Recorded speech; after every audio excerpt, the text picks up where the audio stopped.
తాకట్లో ఉన్న బంగారాన్ని విడిపించి ఆ రోజున మార్కెట్ ధర కట్టి మిగిలిన డబ్బును మీకు అందిస్తుంది కొమ్మూరి గోల్డ్.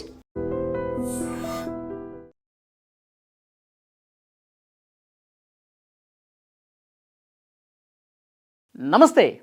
ఈ కిలాడి లేడీని గుర్తుపట్టారా? కొద్ది రోజుల క్రితం జూబ్లీహిల్స్లో రిటైర్డ్ ఐపీఎస్ అధికారి వినయ్ రంజన్ రే సతీమణిని చాలా దారుణంగా చంపేసి ఇంట్లో ఉన్న సొమ్ముని తీసుకుని ఉడాయించేసింది కదా. నేపాలీ పని మనిషి కల్పన ఈమె ఇంకా దొరకలేదండి. పోలీసులు గాలిస్తూ ఉన్నారు, విచారణ ఇంకా జరుగుతోంది. ఇన్ని రోజులైనా సరే ఈమె జాడ కనపడలా. పోలీసులు ఒక అంచనాకు వచ్చేశారు. ఈమె నేపాల్కి పారిపోయింది, ఎప్పుడో నేపాల్కి చెక్కేసింది మారు వేషంలో అని చెప్పి పోలీసులు ఇప్పుడు అనుమానిస్తున్నారు. ఎందుకంటే ఇన్ని రోజులు విచారణ చేస్తున్నారు. కొన్ని పోలీసు బృందాలు కూడా రాష్ట్రాలన్నీ కూడా గాలిస్తూ ఉన్నాయి. ఇటు తెలంగాణ, ఆంధ్రప్రదేశ్, పక్క రాష్ట్రాలు, నేపాల్ సరిహద్దుల్లో కూడా గాలించిన పరిస్థితి. కానీ ఇంకా నేపాల్లోకి వెళ్ళిపోయింది అని పోలీసులు ఒక అంచనాకు వచ్చారు.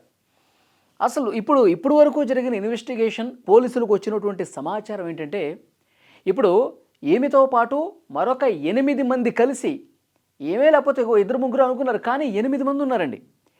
8 మంది ఈ ప్లాన్ చేసి మొత్తం దోచుకున్న సొమ్ముని, బంగారాన్ని మొత్తం కూడా పంచేసుకుని ఎవరి దిక్కున వాళ్ళు వెళ్ళిపోయారు. అయితే అలా ముంబైకి వెళ్ళినటువంటి ఈ ముఠాలో ఉన్న సునీల్ అనేటువంటి వ్యక్తి ముంబైకి చేరుకున్నాడు. అతన్ని పోలీసులు అదుపులోకి తీసుకొని హైదరాబాద్కి తీసుకొచ్చి విచారిస్తుంటే కొన్ని విషయాలు బయటకు వచ్చాయి. యాక్చువల్గా ఈ నేపాలీ పని మనిషి కల్పన ఆ ఇంట్లోకి ఎట్లా వచ్చింది, అసలు ఎవరు చెప్తే ఇదంతా చేసిందో పోలీసులు కొంత ఇన్ఫర్మేషన్ ఇచ్చే ప్రయత్నం కూడా చేశారు. ఏం జరిగింది? కొద్ది రోజుల క్రితం యాక్చువల్గా ఆ ఐపీఎస్ అధికారి ఇంట్లో నేపాలీ పని మనిషి ఇంకో ఆవిడ ఉండేది. ఆమె తమ బంధువుల దగ్గరికి వెళ్ళాలి, కొన్ని రోజులు నేను రాను, సో నాకు తెలిసినటువంటి నేపాలీ పని మనిషి, ఇంకా మా పని మనిషే ఉంది, మాకు తెలిసినటువంటి ఆవిడే ఉంది, ఆమె నమ్మకంగా పనిచేస్తుంది అని చెప్పి ఆమెను ఇక్కడ పనిలో పెట్టించి, అంటే ఈ కల్పనని ఇక్కడ పనిలో పెట్టించి, అంతకుముందు ఉన్నటువంటి పని మనిషి ఆమె వెళ్ళిపోయింది బంధువుల ఇంటికి. వెళ్ళిపోతే ఇక ఈ కల్పనకి పూణేలో వికాస్ అనే ఒక బాయ్ ఫ్రెండ్ ఉన్నాడు. సో అతను ప్లాన్ అమలు చేశాడనమాట. మనం హ్యాపీగా ఉండాలంటే, మనం సంతోషంగా ఉండాలంటే నువ్వు దోచుకొని వచ్చేసేయాలి. కొంచెం బాగా సంపన్న కుటుంబం అని చెప్తున్నారు కదా, డబ్బులున్న కుటుంబం అని చెప్తున్నావు కదా, ఇంట్లో ఉన్న బంగారం, ఇంట్లో ఉన్న డబ్బులు ఎంత ఎక్కువ ఉంటే, నీకు ఎంత దొరికితే అంత తీసుకొచ్చేయి అని చెప్పాడు. కానీ ఈమె ఒక్కతే ఉంది, నేను ఒక్కదాన్ని ఎట్లా చేయగలను అని ఉంటుంది. అందుకే 8 మందిని పంపించాడండి.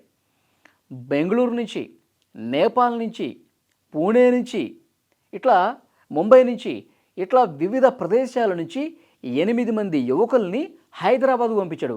వీళ్ళు ఒకళ్ళ ముఖం ఒకళ్ళకి తెలియదు, ఒకళ్ళంటే ఒకళ్ళు ఎప్పటికీ పరిచయం లేదు.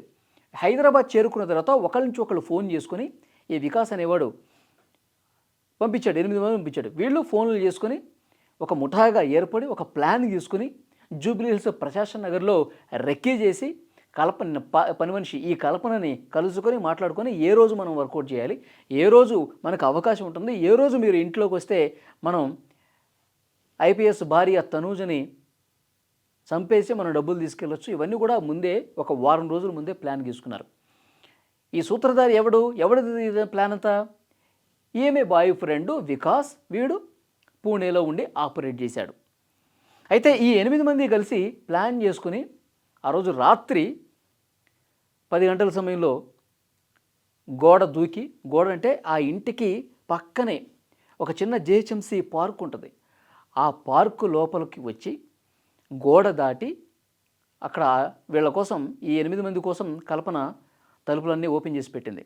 ఒక్కసారిగా లోపలికి వచ్చి బెడ్రూమ్లోకి వచ్చి నిద్రపోతున్నటువంటి రిటైర్డ్ ఐపీఎస్ అధికారి భార్య తనూజని కాళ్ళు చేతులు కట్టేసి, నోట్లో గుడ్డలు కుక్కేసి చంపేస్తానని చెప్పి బెదిరించి, మొత్తం ఇంట్లో ఎక్కడెక్కడ డబ్బులు ఉన్నాయి, ఎక్కడ నగలు ఉన్నాయి, ఏమున్నాయి మొత్తం కూడా అడిగి తెలుసుకుని అవన్నీ కూడా మూటలు కట్టుకుని వాళ్ళు అక్కడి నుంచి ఎట్లా పారిపోయారు వాళ్ళు? జూబ్లీహిల్స్ నుంచి నాంపల్లి వరకు వాళ్ళు ఆటోలో 8 మంది వెళ్ళిపోయి అక్కడి నుంచి వాళ్ళు ట్రైన్ ఎక్కారు, తెలంగాణ ఎక్స్ప్రెస్ ట్రైన్ ఎక్కి వాళ్ళు ఎక్కడ దిగారు? కాజీపేటలో దిగి కొంత దూరం, అంటే ఎవరూ లేని ప్రదేశానికి వెళ్ళి ఈ 8 మంది కూడా దోచుకున్న సొమ్ముని, బంగారాన్ని మొత్తం పంచుకున్నారు. 8 పంచుకున్నారు. పంచుకొని మళ్ళీ కాజీపేటకు వచ్చారు. కాజీపేటకు వచ్చి అంటే కాజీపేటకు వచ్చే ముందే నగలు పంచుకున్న తర్వాత వాళ్ళ దగ్గర ఫోన్లు ఉన్నాయి కదా, వాళ్ళ ఫోన్లన్నీ కూడా పగలగొట్టుకుని దూరంగా విసిరేశారు. అంటే ఎక్కడ సిగ్నల్ ఆధారంగా ఫోన్ మన దగ్గర ఉంటే సిగ్నల్ ద్వారా ట్రేస్ చేసి పోలీసులు మనం కనిపెట్టేస్తారు కాబట్టి మన దగ్గర ఫోన్లు ఉండొద్దు. ఇక నుంచి మనం ఎవరిలో పరిచయం లేనట్టే ఉండాలి, మనకి ఎలాంటి సమాచారం ఉండదని చెప్పి ఫోన్లన్నీ పగలగొట్టుకుని పడేశారు. ఉన్న సొమ్ముని బంగారాన్నంతా పనిచేసుకొని మళ్ళీ కాజీపేట రైల్వే స్టేషన్కి వచ్చి 4 ట్రైన్లు మారారండి. ట్రైన్ ఎక్కటం, తర్వాత స్టాపులో దిగటం, ఇంకో ట్రైన్ ఎక్కటం, అట్లా 4 ట్రైన్స్ మారి వాళ్ళు ఎక్కడి నుంచి వచ్చారో అక్కడికి వెళ్ళిపోయారు. ఒకడు పూణేకి వెళ్ళిపోయాడు, ఒకడు ముంబైకి వెళ్ళిపోయాడు, ఒకడు బెంగళూరుకి వెళ్ళిపోయాడు, ఈమె నేపాల్కు వెళ్ళిపోయింది.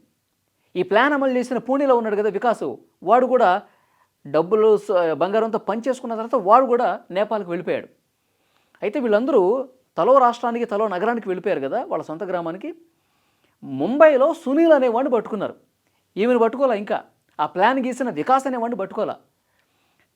ఈ ముంబైలో ఉన్నటువంటి సునీల్ అనేవాడిని, ఆ ముఠాలో ఉన్నటువంటి సునీల్, వాడేం చేస్తున్నాడు, డబ్బులను దోచుకుని బంగారం అంతా పంచుకునేది వచ్చింది కదా, వాడి భార్యతో కలిసి వేరే ప్రాంతానికి వెళ్ళిపోతుండగా మన తెలంగాణ పోలీసులు పట్టుకున్నారు. పట్టుకొని వాడిని హైదరాబాద్ తీసుకొచ్చి, ఏంట్రా మీ కథ, అసలు మీకు ఎవరు చెప్పారు ఇది రిటైర్డ్ ఐపీఎస్ అధికారి ఇంట్లో దొంగతనం, అసలు ఎవడు ప్లాను ఏంటంటే వాడు మొత్తంగా ఎక్కేశాడు. ఈ కల్పన బాయ్ ఫ్రెండ్ వికాసు, వాడు పూణేలో ఉంటాడు, వాడు మాకు ఫోన్లు చేసి ఈ విధంగా చెప్పాడు, ఇక్కడికి వచ్చాము, ఇదంతా అమలు చేశాము, అది వికాస్ అనేవాడు చెప్పాడు, ఈ కల్పన అమలుపరిచింది, వీళ్ళకి సపోర్ట్గా ఉన్నాం, మాకే పాపం తెలియదని చెప్పి పోలీసుల ముందు నాటకాలు ఆడటం స్టార్ట్ చేశాడు. వాళ్ళని అరెస్ట్ చేసేశారు పోలీసులు. ఇప్పుడు ఈమెను పట్టుకోవడం కొంచెం కష్టంగా మారింది. ఎందుకంటే అసలు పాత్రధారి బాయ్ ఫ్రెండ్ చెప్పాడు కదా అని చెప్పి అప్పటి వరకు నమ్మకంగా నటించినటువంటి ఈ నేపాలీ పని మనిషి కల్పన ఎంత దుర్మార్గంగా ప్రవర్తించింది చూడండి. కొన్ని నెలల పాటు అసలు మహానటిలాగా, సార్ మీరు ఏం చెప్తే అది చేస్తా, మేడం మీరేం చెప్తే అది చేస్తా, నేను ఇక్కడే ఉంటాను, ఇక్కడ నాకు బాగుంది, మీరు నాకు దేవుళ్ళలాగా అనిపించారని చెప్పి నమ్మకంగా నటించి వన్ ఫైన్ డే ఇంత దుర్మార్గానికి తెగబడిందండి. అంటే నోట్లో గుడ్డలు కుక్కేయటం వల్ల శ్వాస ఆడక ఊపిరాడక గొంతు లోపలికి గుడ్డలు వెళ్ళిపోయి ఆమె అపస్మారక స్థితిలోకి వెళ్ళిపోయి రాత్రంతా అట్లా ఉండి చనిపోయింది ఆమె. కానీ ఈ విషయం తెలిసిన వెంటనే ఆ రిటైర్డ్ ఐపీఎస్ అధికారి వినయ్ రంజన్ రే గారు చాలా బాధపడుతూ, అసలు నేను అనవసరంగా ఇంట్లో లేకుండా ఉన్నాను, ఎందుకంటే ఆయనకి హెల్త్ బాగాలేదని చెప్పి ఆయన బెంగళూరులో ప్రకృతి చికిత్స చేయించుకోవడానికి వెళ్ళాడు. ఇది ఆయన లేడు కదా అని చెప్పి వీళ్ళు ప్లాన్ గీశారు. ఇట్లా నేను అసలు వెళ్లకుండా ఉన్నా బాగుండేది, నా భార్యని నేను దక్కించుకునేవాడిని, ఈ నేపాలీ పని మనుషులు ఎంత క్రిమినల్ బ్రెయిన్తో ఉన్నారని చెప్పి అసలు నేను ఊహించలేదని చెప్పి ఇప్పుడు ఆయన బాధపడుతూ భార్యను తలుచుకుంటూ కుమిలిపోతున్న పరిస్థితి. సో కానీ పోలీసులు కూడా చాలా సీరియస్గా ఈ కేసును తీసుకున్నారు. ఎందుకంటే రిటైర్డ్ ఐపీఎస్ అధికారి ఇంట్లోనే దొంగలు పడిపోయి మనుషులను చంపే వరకు పరిస్థితి వస్తుందంటే సామాన్యుల గతి ఏంటి? మొన్ననే ఇంకో ఘటన చూసాం. ఏది, మన అక్కడ జవహర్ నగర్ దగ్గర ఒక ఇంట్లో ఏం చేశారు, రిటైర్డ్ ప్రొఫెసరు డాక్టరు ఇద్దరు ఉంటే వృద్ధ దంపతులు, వాళ్ళిద్దరిని కూడా కట్టేసి నేపాలీ దొంగల ముఠ ఇంట్లో ఉన్నదంతా ఊడ్చుకుని వెళ్ళిపోయారు. వాళ్ళని అరెస్ట్ కూడా చేశారు పోలీసులు. సుమతి గారు ప్రెస్ మీట్ కూడా పెట్టి మాట్లాడారు. కాబట్టి నేపాలీ పని మనుషులు ఎంత దారుణానికని తెగబడుతున్నారు. ఎందుకంటే ఉన్నదంతా దోచుకొని వాళ్ళు నేపాల్కి వెళ్ళిపోయి ఇక్కడ దొంగతనం చేయడం, నేపాల్కి వెళ్ళి స్థిరపడిపోవటం. అంటే దొంగతనం చేసి కోట్లు లక్షలు దోచేసుకుని అక్కడేదో మనం హ్యాపీగా ఉండిపోవచ్చు అని చెప్పి వీళ్ళు ప్లాన్లు గీస్తూ ఉన్నారు. కానీ వీళ్ళ ఆటలు ఎన్నో రోజులు సాగవు. మళ్ళీ ఇంకా పోలీసు బృందాలు నేపాల్ సరిహద్దుల్లో, నేపాల్ లోపలికి కూడా వెళ్ళి వీళ్ళని పట్టుకునే అవకాశం చాలా స్పష్టంగా అనిపిస్తుంది. పోలీసులు అయితే చాలా సీరియస్గా తీసుకున్నారు. కానీ రోజులు గడుస్తున్నాయి కానీ ఏమి దొరకట్లా. పోలీసులు ఇంకా నిఘా పెంచాలి, ఇంకా అక్కడికి వెళ్ళి మరిన్ని కోణాల్లో దర్యాప్తు చేయాల్సినటువంటి అవసరం అయితే ఉంది.